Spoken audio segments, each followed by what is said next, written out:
welcome to this session on project selection. Central to any project success is a project selection. You need to select the right kind of project for your organization, set of skills and expertise. You select the wrong project, you will fail. You select a project that you don't have expertise to carry out, you will not be successful. So this is what we'll be discussing in this session. We'll be discussing how you select a project. We'll also discuss how you go about selecting your final year student project and the things you need to do to complete that. So in this lecture, we look at three things: IT investment, an overview of how organizations select IT projects, project management's use of specific systems, analysis information, how do you capture this information in a feasibility study, and then choosing a student project. This is mainly to help you to choose your final year student project by providing some ideas on how to go about selecting your topic. Once a topic is selected, you have to specify a set of objectives, and we'll look at all of this. So what are the learning outcomes? You will need to understand how a project you select must align with your organizational objectives. Describe the concepts of the program management and portfolio management. Explain the project management perspective on objectives, scope, stakeholders, and stakeholder value. And then be able to state the main contents of a feasibility study. So, why do we invest in IT projects? You see, organizations must decide what projects they are going to invest in. They have to determine which changes are mandatory and which changes should be most beneficial. It is important to understand the reasons driving the change, as these define the context for the project. A number of questions that must be answered are: what will be at stake if we fail? What are the timescales? What level of risk can we tolerate? There are many reasons why organizations may choose to invest in an IT project. It could be survival. It may be important for them, for example, to reduce cost if they are going to be competitive, if they are going to remain competitive. It could be improve efficiency or effectiveness. It could be to gain a competitive advantage. It could be external factors that would influence their decision to what? Invest. For example, there's new legislation that requires them to do things in a certain way. It could be due to a change in organizational structure. For example, there are mergers, for example. So they may need to invest. There are two main mechanisms through which IT investments are made. There's program management and there's portfolio management. A program is a grouping of projects that together aim to achieve a common set of organizational goals. Programs exist to improve control of investment and coordination of effort by bringing related projects together under one manager. A portfolio, on the other hand, is a division or strategic business unit which will group all their projects or information systems into a portfolio and then manage that portfolio. Within any organization, there may be several units with responsibility for portfolios and need to make decisions on IT budget. For example, what are they going to fund? Budgets may be needed for what? Existing information systems projects or ongoing operations and maintenance, existing projects for ongoing agreed work, existing IS for systems improvements, existing projects bidding for further new developments, or for project proposals. For all of these things, you need to allocate a budget. How do you go about setting up a project? There are a number of things. You just don't come up with a project. First of all, there must be a proposal. So there must be project proposals. In this proposal, you establish a business case for it. Once that has been done, you have a project charter or contract in which you specify the scope statement and then an initial project plan. Let us consider the project management lifecycle processes that are involved in initiating a project. So let's look at this diagram. So you select a project proposal, and then once you select a project proposal, you make a determination of the business case.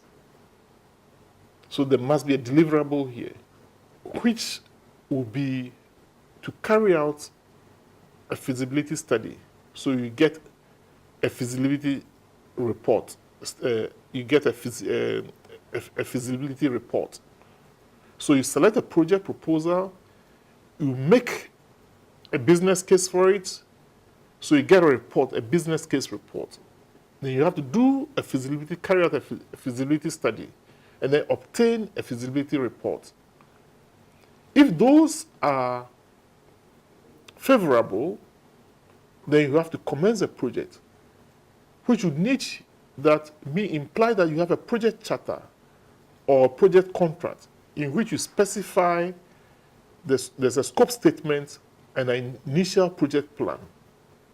And then once that has been agreed, then you enter into the systems development lifecycle where you manage the project.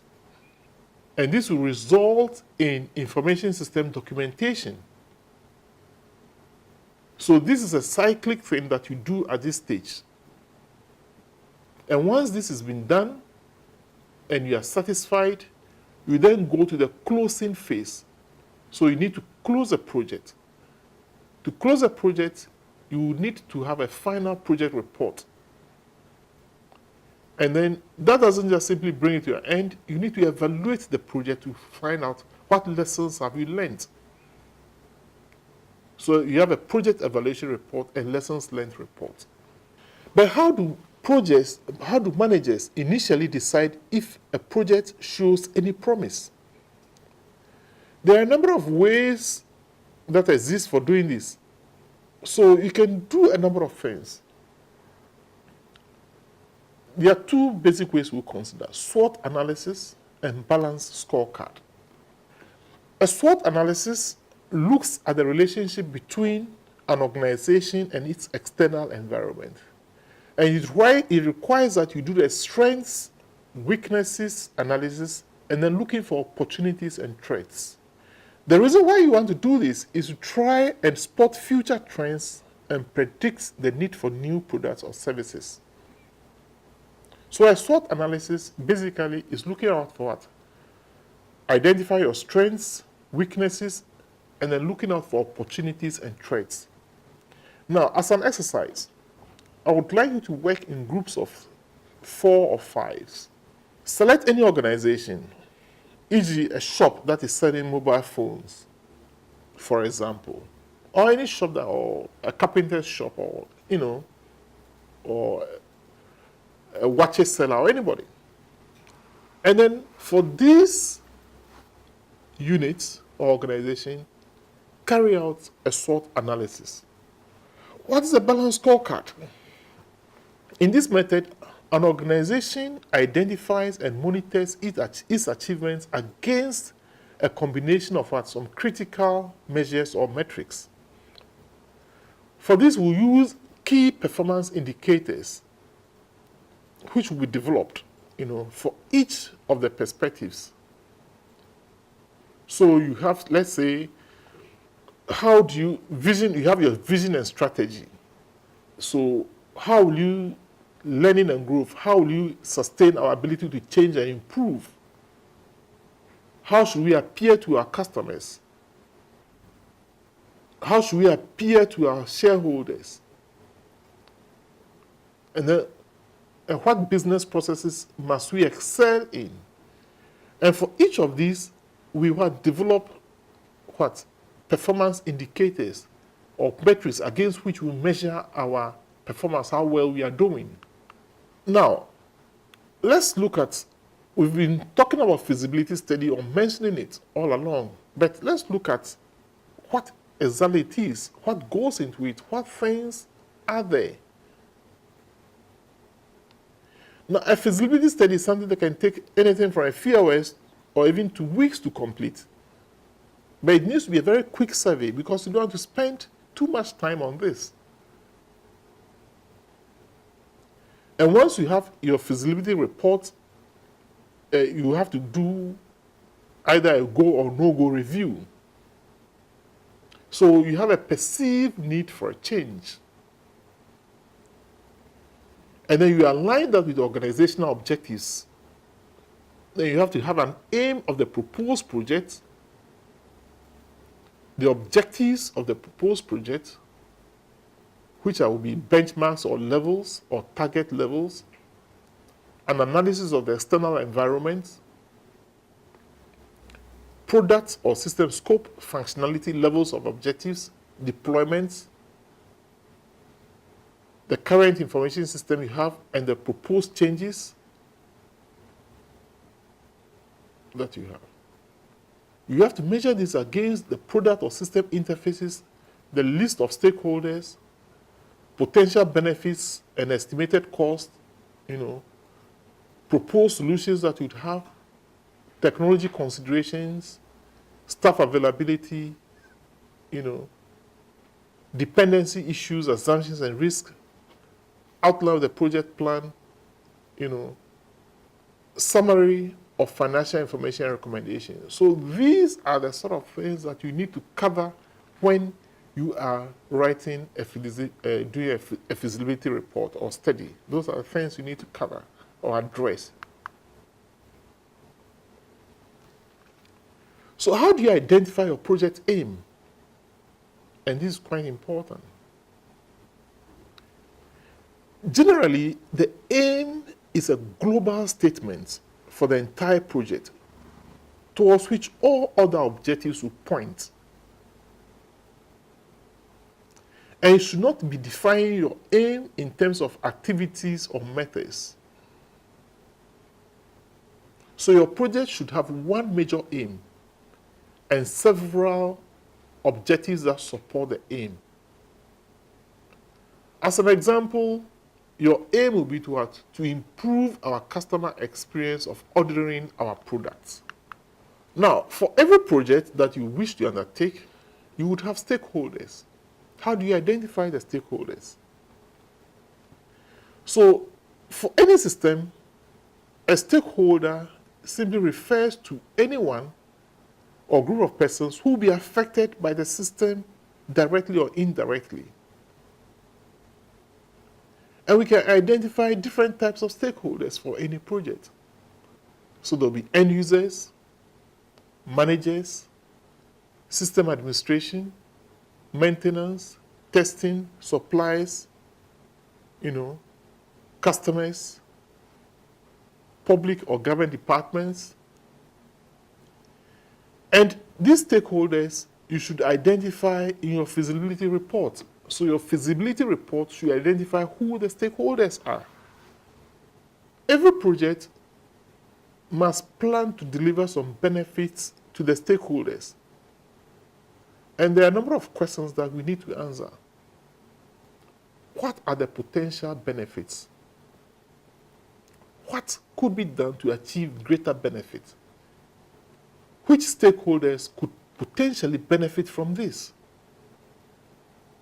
Are any other projects impacting the same benefits? Are the benefits greater than the cost? Are there any mandatory changes, for example, a legislation, a law that requires you to make a change? And how are you going to measure the benefits? How do you determine your project scope? Scope actually involves identifying what needs to be included and what is to be left out of the system. You can't do everything. So you need to determine what is included in the project and what is not. So in effect, you can define scope as the work the project has to do. Establishing the scope includes a consideration of functionality, the levels of the objective, extent of the deployment within the organization. Benefits, costs, timescales are all linked to the scope of the project.